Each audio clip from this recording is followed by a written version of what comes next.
नमस्कार, सुप्रभात। मैं सत्येंद्र कुमार मौर्य, लक्ष्मी प्रसाद मेमोरियल पब्लिक स्कूल भोला बाजार। आज हम सभी लोग डॉक्टर भीमराव अम्बेडकर जी द्वारा लिखित श्रम विभाजन और जाति प्रथा के अंतर्गत मेरी कल्पना का आदर्श समाज नामक पाठ का अध्ययन करेंगे। तो जैसा हम सभी लोग जानते हैं, डॉक्टर भीमराव अम्बेडकर भारतीय संविधान निर्माण कार्य में काफ़ी अहम भूमिका निभाते हैं। उनकी यह मंशा थी कि समतामूलक समाज का निर्माण किया जाए और श्रम के हिसाब से जाति का निर्धारण किया जाए। जैसा उन्होंने पहले वाले श्रम विभाजन और जाति प्रथा के अंतर्गत उन्होंने बताया कि आज भारत में बेरोजगारी की सीमा दिन बढ़ती जा रही है। उसके पीछे कहीं न कहीं हमारी जातिगत मान्यताएं हैं। हमारा भारतीय समाज जो जातिगत मान्यताओं में इस तरह से लिप्त है, वह अपनी जाति के हिसाब से अपने काम ढूंढता है। यदि वह जिस काम में यदि वह दक्ष है, कुशल है, लेकिन वह यदि छोटे जाति का काम है तो उसमें वह अपने पूर्ण रूप से रुचि के साथ वह काम नहीं करता है। वह इस बात के रूढ़िवादी विचारधारा में ढका या लिप्त होता है कि वह अपने ही जाति के हिसाब से कर्मों को ढूंढने का प्रयास करता है। भले उसमें वह दक्ष नहीं है, फिर भी वह उसी के हिसाब से काम करने का प्रयास करता है। तो आइए, मेरी कल्पना का आदर्श समाज तो कल्पना किया गया है। ऐसा हो सकता है कि नहीं हो सकता है, यह बहरहाल दूसरी बात है। लेकिन किस तरह से समाज को किस तरह नज़रिए से देखने का प्रयास करते थे डॉक्टर भीमराव अम्बेडकर और कैसे समाज का वह कल्पना करते थे, ऐसा इस पाठ में इस शीर्षक के अंतर्गत उन्होंने अपनी बात रखने का प्रयास किए हैं या बताने का प्रयास किए हैं। तो आइए देखा जाए कि जाति प्रथा के खेदजनक परिणामों कहते हैं कि जो जातिगत जो प्रथाएं थी उसके जो परिणाम जो डॉक्टर भीमराव अम्बेडकर देखना चाहते थे वह परिणाम सही नहीं हुए, क्योंकि सभी जातियां अपने अपने कर्मों के हिसाब से लिप्त थीं और अपने कर्म में लिप्त होने के कारण वह हमेशा अपने कर्म के हिसाब से ही अपने आप को कामों में लगाने का प्रयास करती थीं। इस तरह से उनके अंदर काफ़ी खिन्नताएं या भिन्नताएं देखने को मिलती हैं। लेकिन वहीं पर जो डॉक्टर भीमराव अम्बेडकर यह बताने का प्रयास करते हैं कि जो व्यक्ति जिस काम में दक्ष है, कुशल है, उस व्यक्ति को वही काम करना चाहिए। उसे अपनी जाति के हिसाब से काम को ढूंढने की आवश्यकता नहीं है। इस तरह से जिस समाज में होता है उस समाज में काफ़ी तेज़ी से विकास होता है, और जिस समाज में जाति के हिसाब से लोग अपने कामों को ढूंढने का प्रयास करते हैं वहाँ पर बेरोजगारी या बेरोजगारों की संख्या दिन पर दिन बढ़ती चली जाती है। तो ऐसे स्थिति में वह प्रकाश डालते हैं कि हर एक घर में ब्राह्मण भी है, क्षत्रिय भी है, वैश्य भी है और क्षुद्र भी है। जो काफ़ी तर्कवान है, ज्ञान है जिसके पास, वह दर्शन के दृष्टिकोण से वह ब्राह्मण है। वही जो बलशाली है वह क्षत्रिय है, और वही जो खेती बाड़ी इत्यादि का काम कर सके और उसके खेतों में सहायता करने वाले जो लोग हैं वह वैश्य या क्षुद्र हैं। व्यापार वर्ग में जो दक्ष हैं वह भी वैश्य हैं, क्षुद्र हैं, और इस तरह से। लेकिन आज का जो समाज है वह इस तरह की मान्यताओं को अपने जीवन में अनुकूल नहीं बनाता है, और इस तरह से आज समाज में अत्यधिक बेरोजगारी की संख्या देखने को मिलती है जातिगत हीनताओं के कारण। तो जाति प्रथा के खेदजनक परिणामों की नीरज गाथा को सुनते सुनते आप में से कुछ लोग निश्चित ही उब गए होंगे, यह अस्वाभाविक भी नहीं है। कहते हैं यह अस्वाभाविक भी नहीं है। अतः अब मैं समस्या के रचनात्मक पहलू को लेता हूँ। कहते हैं अब समस्या के मैं रचनात्मक पहलू को लेता हूँ। मेरे द्वारा जाति प्रथा की आलोचना सुनकर आप लोग मुझसे यह प्रश्न पूछना चाहेंगे कि यदि मैं जातियों के विरुद्ध हूँ, जाति समीकरणों के विरुद्ध हूँ, तो फिर मेरी दृष्टि में आदर्श समाज क्या है? तो एक ही प्रश्न पूछेंगे कि मेरे दृष्टि में आखिर मेरे अनुसार आदर्श समाज की क्या परिकल्पना होनी चाहिए, एक आदर्श समाज के लिए क्या क्या गुण होने चाहिए। जैसे हम जानते हैं कि समाज कहते हैं कि परिवार की सबसे छोटी इकाई उस परिवार के सदस्य होते हैं, और कई परिवारों को मिला दिया समाज हो गया। कई समाजों को मिलाने के बाद एक राज्य की स्थापना, राज्य के जैसे आवश्यक तथ्यों में परिभाषा दी गई कि राज्य का एक निश्चित जनसंख्या हो, निश्चित भूभाग्य हो, और आवश्यक तथ्यों में हम देखें तो एक संगठित सरकार हो, और उस संगठित सरकार के पास अपनी एक संप्रभुता हो। जो चार आवश्यक तत्व होते हैं कि निश्चित भूभाग, निश्चित जनसंख्या, संगठित सरकार, सरकार के बाद संप्रभुता, चौथा जो विशेषता होती है वह हम देखते हैं तो वही समाज होता है। तो समाज में कई लोगों के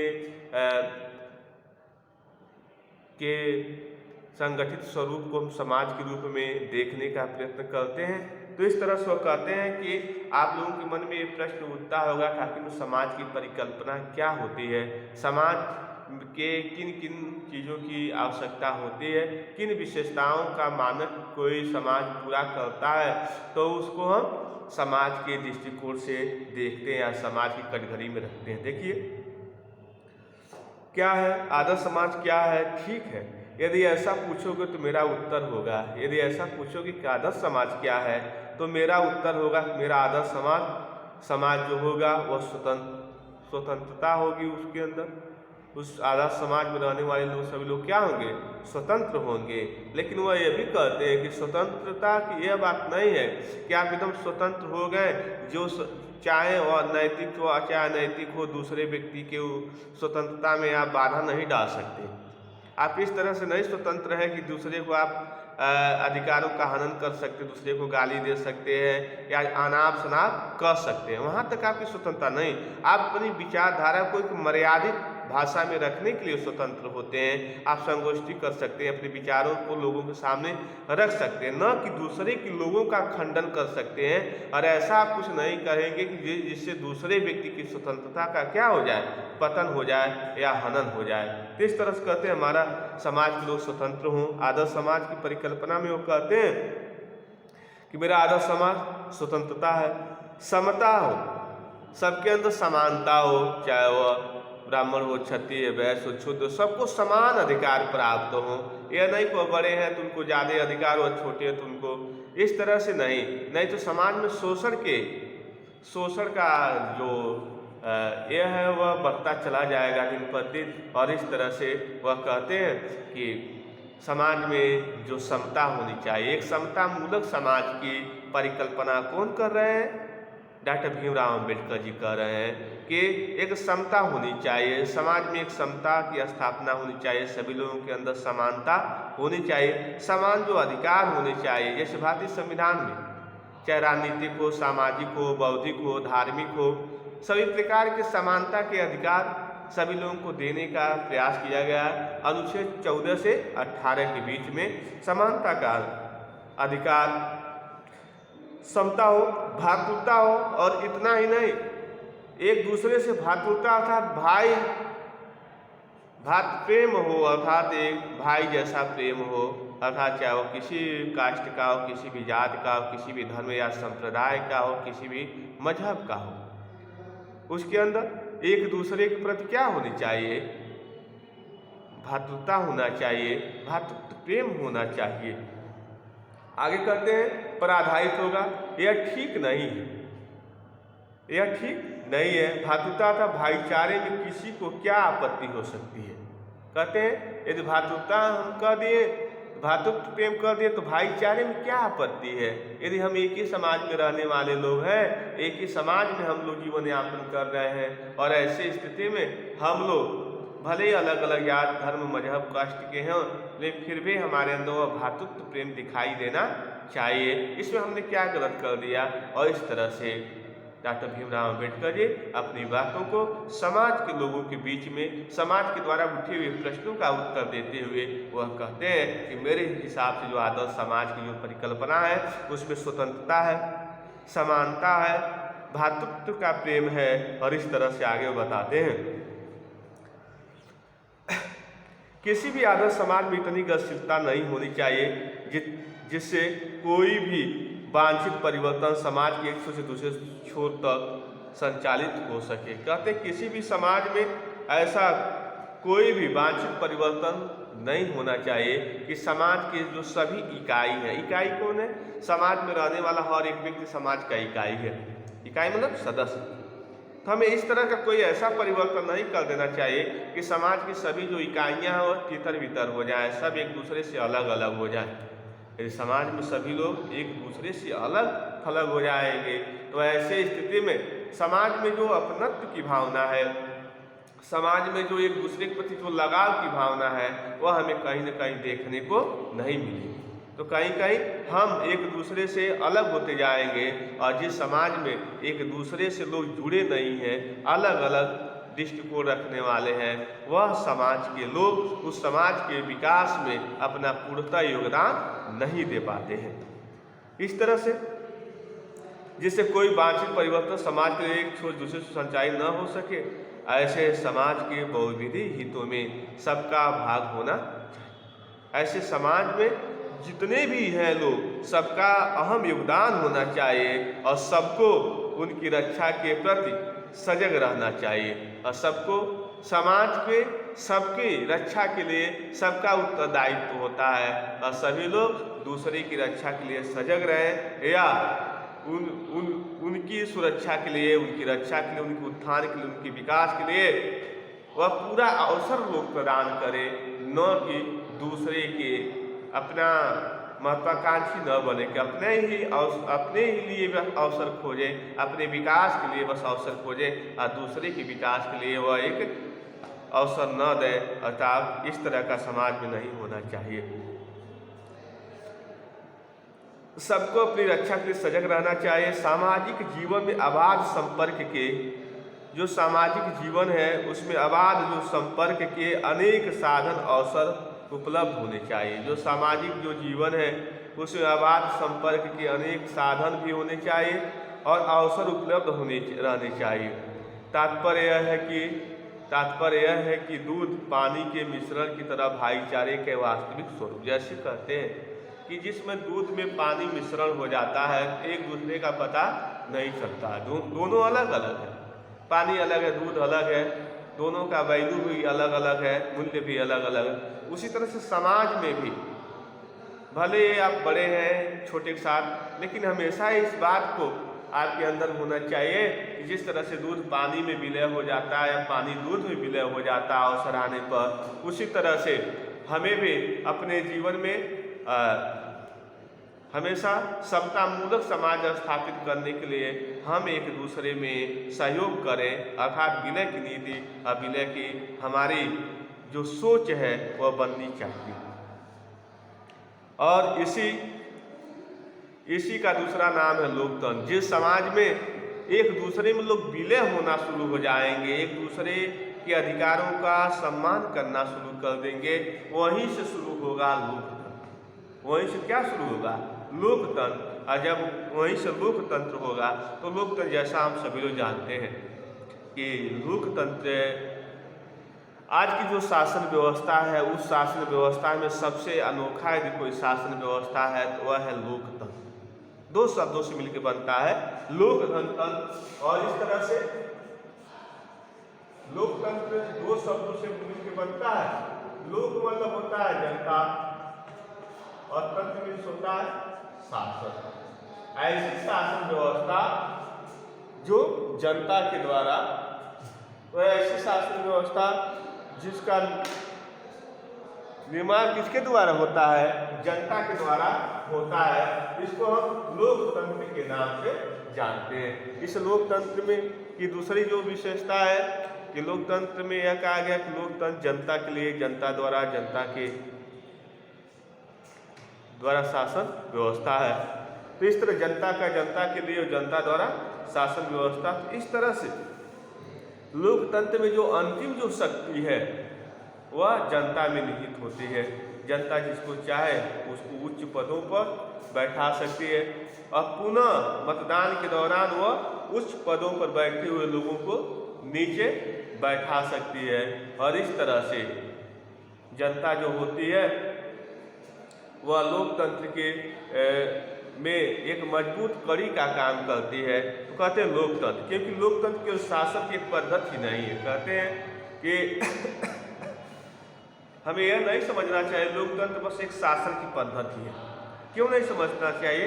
क्योंकि लोकतंत्र एक शासन की पद्धति के साथ साथ भारतीय समाज या भारतीय लोगों को यह भी एक संदेश देने का प्रयास करती है कि जिस तरह से जो राजनीतिक अधिकार होते हैं, चाहे व्यक्ति बड़ा हो चाहे छोटा हो, अमीर हो चाहे गरीब हो, चाहे किसी प्रकार के तबके का हो, किसी बड़े तबके का हो, लेकिन सबके राजनीतिक दर्जा एक समान है।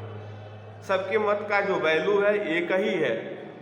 और इस तरह से सबका वह पद्धति यानी वहाँ राजनीतिक अधिकार के रूप में उनको समानता दी गई। भारतीय संविधान के हिसाब से उन व्यक्तियों को समानता दी गई। सब व्यक्ति का एक वोट का जो मूल्य है वो एक समान है। इस तरह से लोकतंत्र की सबसे बड़ी विशेषता है। लोकतंत्र मूलतः सामूहिक दिनचर्या की एक रीति है। कहते हैं लोकतंत्र एक सामूहिक दिनचर्या का एक रीति है, नीति है। अर्थात लोकतंत्र जो सामूहिक समूह में सभी लोग काम करते हैं और सामूहिक जो दिनचर्या है उसकी एक नीति है। समाज के सम्मिलित अनुभवों के आदान प्रदान का, समाज के जो सम्मिलित जो अनुभव हैं उनके आदान प्रदान का नाम है।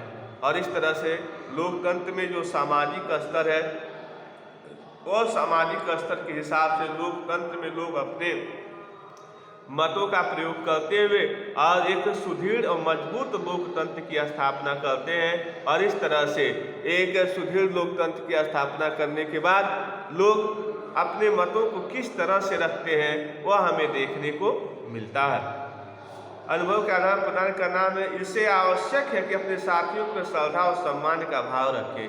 इससे हम यह कह सकते हैं कि लोग अपने साथियों के प्रति श्रद्धा भी रखें, सम्मान भी रखें और साथ ही साथ जो शासन व्यवस्था है, लोकतांत्रिक जो शासन व्यवस्था है, उस लोकतांत्रिक शासन व्यवस्था में अपना विश्वास भी प्रकट करें। और इस तरह से समानता के जो अवसर है उसको फलीभूत करने का प्रयास करें। सबको अवसर दें, सभी लोग आगे बढ़ें और इस तरह से सभी लोग अपनी अपनी मतों का प्रयोग करते हुए लोग अपने एक सुदृढ़ मजबूत सरकार का निर्माण करें।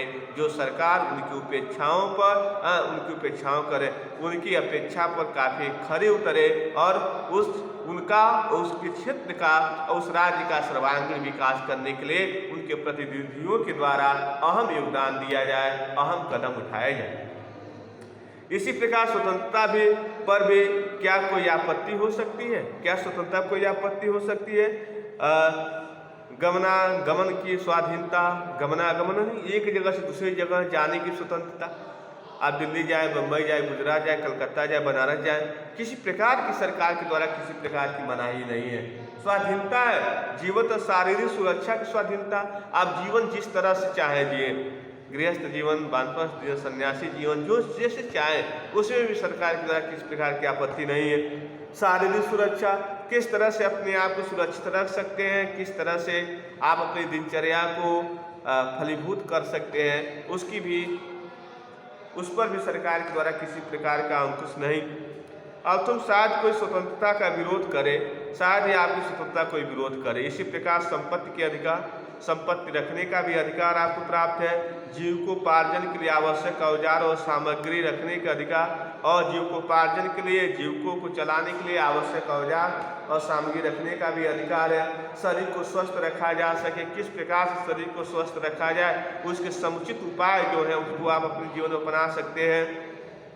कि अर्थ में स्वतंत्रता पर कहीं आपत्ति नहीं हो सकती है, तो फिर मनुष्य को शक्ति का सक्षम और प्रभावशाली प्रयोग को भी स्वतंत्रता क्यों न प्रदान की जाए। इस तरह से कहते हैं कि इस तरह से मनुष्य को हर क्षेत्र में स्वतंत्रता प्रदान की गई है, तो फिर मनुष्य अपने इस स्वतंत्रता का सही ढंग से उपयोग करें और अपने एक उज्जवल भविष्य के लिए और एक सकारात्मक सोच रखते हुए उस राज्य के, उस समाज के कल्याण के लिए अपने स्वस्थ जनमत का वह प्रयोग करते हुए एक उचित प्रतिनिधित्व दे उस क्षेत्र का, जो उस क्षेत्र के विकास के लिए अपना योगदान दे सके और उस क्षेत्र का विकास कर सके। सरकार के द्वारा व्यक्तिगत सुविधाओं में किसी प्रकार का हस्तक्षेप नहीं है, बल्कि व्यक्ति हर जगहों पर स्वतंत्र है, चाहे आने जाने के लिए, चाहे अपने धर्म के नाम पर, चाहे खाने पीने के लिए, चाहे काम धंधे करने के लिए, चाहे काम धंधे में उपयोग आने वाले सभी उपकरणों को रखने के लिए सरकार के द्वारा किसी प्रकार का हस्तक्षेप नहीं किया जाता है।